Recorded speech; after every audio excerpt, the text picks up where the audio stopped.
It's no secret that I love the Penrose cube modification.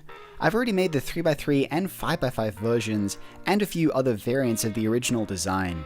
But today I wanted to try something a little simpler, and seeing as how this is the first video in a brand new series, I wanted to aim this entire series towards the beginner audience.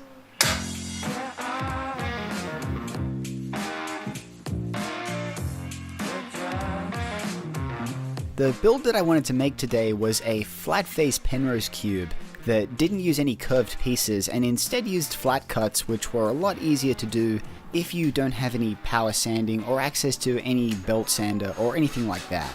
The cuts for this puzzle are very simple. In fact, they're identical to the cuts of an octagonal barrel or a fissure cube or many other puzzles that I've made before. You'll find that a lot of very similar techniques are used for a lot of these modifications. After I finished tightening the puzzle up, I took it over to my bandsaw and I tilted the table to... can you guess how many degrees? 45 degrees. And then I began cutting off 3 of the edges.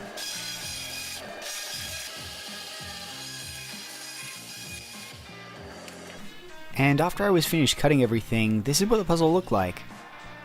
As you can see, it's almost no different to a regular Penrose cube. It's just the cuts are a little deeper because we're going to be sanding everything down to make each of the pieces flat. Although for this particular kind of build, you don't really need to disassemble the puzzle. I'm going to disassemble it anyway, just because it's pretty good to get in the habit of doing that.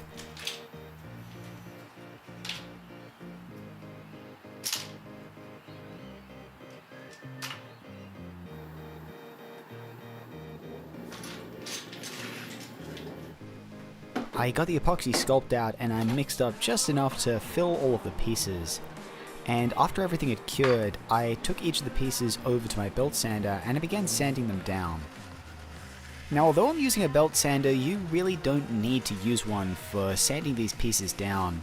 It doesn't take a lot to sand them all, so you can just go back and forth on a file or some sandpaper. I'm just doing this to save time. Although I could have finished all of the pieces on the belt sander, I decided to reassemble the puzzle to finish sanding off some of the other faces. The reason you can do this both ways is because sanding the pieces down to this particular shape isn't that hard to just kind of eyeball, and you can also press just a few of the pieces together to see if they're all lining up. That way you don't need to reassemble the puzzle. But even still, it is nice to reassemble the puzzle so that you can sand everything down just so you know for sure that everything lines up. After I was finished sanding all the pieces, I disassembled the puzzle and I began rounding off all the sharp edges of each of the pieces.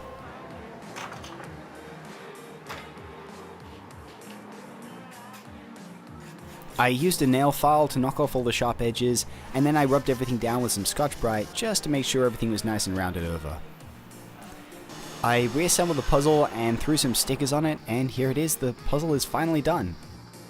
I really like the look of this puzzle, and for some reason I just think that the 3-color scheme really works for shapes like this, which I guess is one of the reasons why I love the Penrose Cube series. So anyways, I hope you guys liked this puzzle, and I hope you guys found this build video a little easier than most on my channel. I think that the actual construction of this puzzle is a lot easier than the regular Penrose Cube, so hopefully I can structure as many of these videos as possible for beginners. Not all of them are going to be aimed towards the beginner audience. I am still going to have a couple of crazy builds throughout this series. I've got some of them that I'm working on right now. But anyways, I hope you guys liked this video. Thank you all for watching, and I'll see you all next time.